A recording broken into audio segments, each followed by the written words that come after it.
નમસ્કાર દોસ્તો, શાંતિશ્રમ ન્યૂઝમાં આપનું સ્વાગત છે. દિયોદર જેતળા રોડ પહોળો, કામગીરી લટકતા વૃક્ષો, ખુલ્લા વીજ થાંભલા અને જીવંત વાયરો વચ્ચે તંત્રની બેદરકારીનો આક્ષેપ. દિયોદરથી જેતળા તરફના રોડને પહોળો કરવાની કામગીરી ચાલી રહી છે, ત્યારે માર્ગની સાઈડમાં કરવામાં આવેલા ખોદકામને લઈને ગંભીર સવાલ ઊભા થયા છે. ખોદકામને કારણે અનેક વૃક્ષોના મૂળ બહાર આવી ગયા છે, જ્યારે કેટલાક સ્થળોએ વીજ થાંભલા અને વીજ વાયરો પણ જોખમી સ્થિતિમાં જોવા મળી રહ્યા હોવાની સ્થાનિકોમાં ચર્ચા છે. રોડની સાઈડમાં થયેલા ખોદકામથી વૃક્ષોના મૂળ ખુલ્લા પડી જતા વૃક્ષો ધરાશાયી થવાની સંભાવના છે. જો કોઈ વૃક્ષ માર્ગ પર પડે અથવા જીવંત વાયર તારને અડકે તો વાહન ચાલકો તથા રાહદારીઓ માટે ગંભીર અકસ્માત સર્જાઈ શકે છે. તાજેતરમાં વાહનોની અવરજવર માટે ઉપયોગમાં લેવાતા ચાલુ રસ્તા પર જ એક વીજપોલ તેના વિસ્તાર સાથે જમીન પર ધરાશાયી થઈ પડ્યો હોવાની ઘટના સામે આવી છે.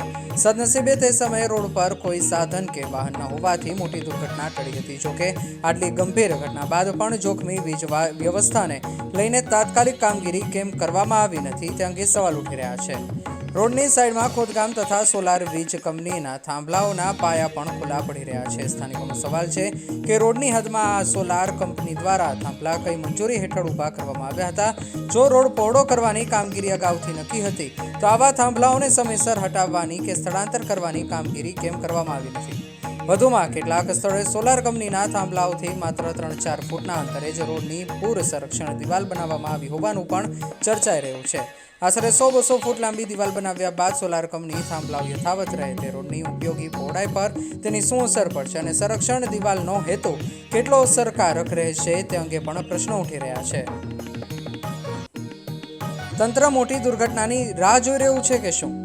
લોકો સવાલ કરી રહ્યા છે, શું તંત્ર કોઈ મોટી દુર્ઘટના બને તેની રાહ જોઈ રહ્યું છે કે શું? રોડનું કામ ચાલી રહ્યું હોય ત્યારે વૃક્ષો, વીજપોલ અને જીવંત વાયર જેવા જોખમી મુદ્દાઓની સુરક્ષા વ્યવસ્થા સુનિશ્ચિત કરવાની જવાબદારી સંબંધિત વિભાગોની હોય છે. સ્થાનિક લોકોની માંગ છે કે આ માર્ગ અને મકાન વિભાગ તથા વીજ વિભાગ દ્વારા સ્થળનું તાત્કાલિક નિરીક્ષણ કરવામાં આવે, જોખમી વૃક્ષો અને સોલાર કંપનીના ખુલ્લા પડેલા વીજ થાંભલાઓની સ્થિતિનું નિરાકરણ કરવામાં આવે, તેમજ રોડની હદમાં આવેલા વીજ થાંભલાઓ અંગે મંજૂરી અને નિયમોની તપાસ કરવામાં આવે. ચાલુ રોડ પર વીજપોલ ધરાશાયી થયો, સદનસીબે બે મોટી દુર્ઘટના ટળી. હવે જવાબદારી કોની?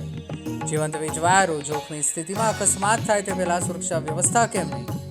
સોલાર વીજ થાંભલાઓના પાયા ખુલ્લા ખોદકામ છતાં થાંભલા હટાવવાની કામગીરી કેમ નહીં? રોડ પહોળો થવાનો હોવા છતાં રોડની હદમાં સોલાર કંપની થાંભલા યથાવત કેમ? સોલાર કંપનીના થાંભલાથી માત્ર 3-4 ફૂટ દૂર સંરક્ષણ દિવાલ તો રોડની બાકીની જગ્યા કેટલી ઉપયોગી રહેશે? આશરે 100-200 ફૂટની સંરક્ષણ દિવાલ પાછળનો હેતુ શું? આયોજનમાં ક્યાં ખામી રહી? રોડની હદમાં થાંભલા ઊભા કરવા માટે માર્ગ અને મકાન વિભાગની મંજૂરી સોલાર કંપની દ્વારા લેવામાં આવી હતી કે નહીં?